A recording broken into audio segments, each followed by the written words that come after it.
नमस्ते दोस्तों। तो आज मैं आपके लिए लेके आई हूँ मलिक मोहम्मद जायसी के लिए जीवन परिचय और उनके कुछ महत्वपूर्ण तथ्य।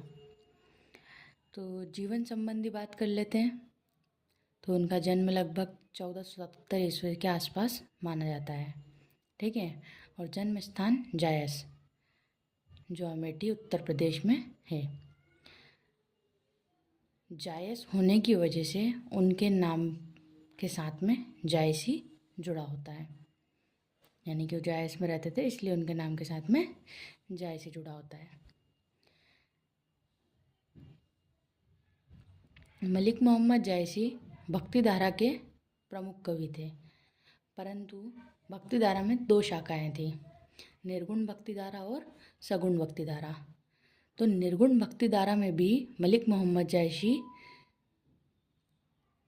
निर्गुण भक्ति धारा की दो शाखाएं निकली थी, एक ज्ञान मार्गी शाखा और एक प्रेम मार्गी शाखा। तो हमारे जो मलिक मोहम्मद जायसी हैं वो प्रेम मार्गी शाखा के प्रमुख कवि हैं, और जो हमारे कबीर हुए थे वो ज्ञान मार्गी शाखा के प्रमुख कवि थे। तो मलिक मोहम्मद जायसी सूफ़ी संत कवि थे और इस्लामी सूफ़ी परंपरा से जुड़े हुए थे। उनका जीवन सादगी, तपस्या और आध्यात्मिक साधना से जुड़ा था। कहा जाता है कि वे शारीरिक रूप से विकलांग थे, एक आंख से दृष्टिहीन थे। ऐसा कहा जाता है, इस बात का कोई प्रमाण उपलब्ध नहीं है। मृत्यु लगभग उनकी 1542 ईस्वी में मानी जाती है, ठीक है। अब इनके साहित्यिक तथ्य देखते हैं।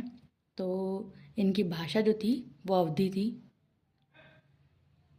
लोक भाषा प्रचलित अवधी। साहित्यिक धारा इनकी सूफी प्रेमाख्यान काव्य धारा, मैंने अभी आपको बताया कि वो प्रेमाश्रयी शाखा के प्रमुख कवि थे, इसलिए प्रेमाख्यान काव्य धारा। उन्होंने आध्यात्मिक प्रेम, विरह, भक्ति और मानवीय भावनाओं को काव्य का विषय बनाया, ठीक है। अब उनकी प्रमुख कृतियाँ देख लेते हैं।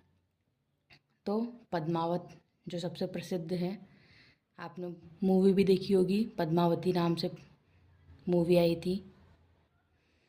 दूसरी है अखरावट, तीसरी आखिरी कलाम, चौथी कहरनामा और पांचवी चित्ररेखा। ये उनकी महत्वपूर्ण कृतियाँ हैं। ऐसा नहीं है कि बस उन्होंने 5 ही कृतियाँ लिखी हैं, ये सिर्फ उनकी बहुत प्रसिद्ध कृतियाँ हैं, इसलिए मैंने इनमें सिर्फ 5 ही यहाँ पे नाम लिखे हैं, और भी बहुत सारी उनकी कृतियाँ रही हैं। अब देख लेते हैं पद्मावत। जो पद्मावत सबसे प्रसिद्ध कृति थी ना उनकी, तो उसके बारे में अपन कुछ ज़रूरी बातें देख लेते हैं। तो पद्मावत का रचना वर्ष माना जाता है लगभग 1540 ईस्वी। इसकी भाषा अवधी थी। काव्य रूप इसका कैसा था? प्रेमाख्यान महाकाव्य है। आपने मूवी में भी देखा होगा कि जिस प्रकार रत्नसेन और पद्मावती का विवाह होता है और अलाउद्दीन खिलजी किस प्रकार उसके लिए लड़ता है।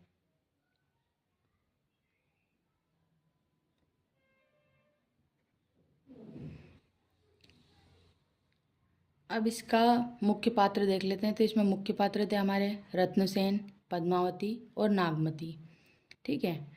इसमें आध्यात्मिक प्रेम और सूफी दर्शन का प्रतीकात्मक चित्रण है। काव्य की प्रमुख विशेषताएं देखते हैं। तो सूफी प्रेम और आध्यात्मिक भावधारा, प्रतीकात्मक और रूपकात्मक शैली, विरह और प्रेम का मार्मिक चित्रण, लोक भाषा की सरलता और मधुरता, प्रकृति और मानवीय भावों का सुंदर समन्वय।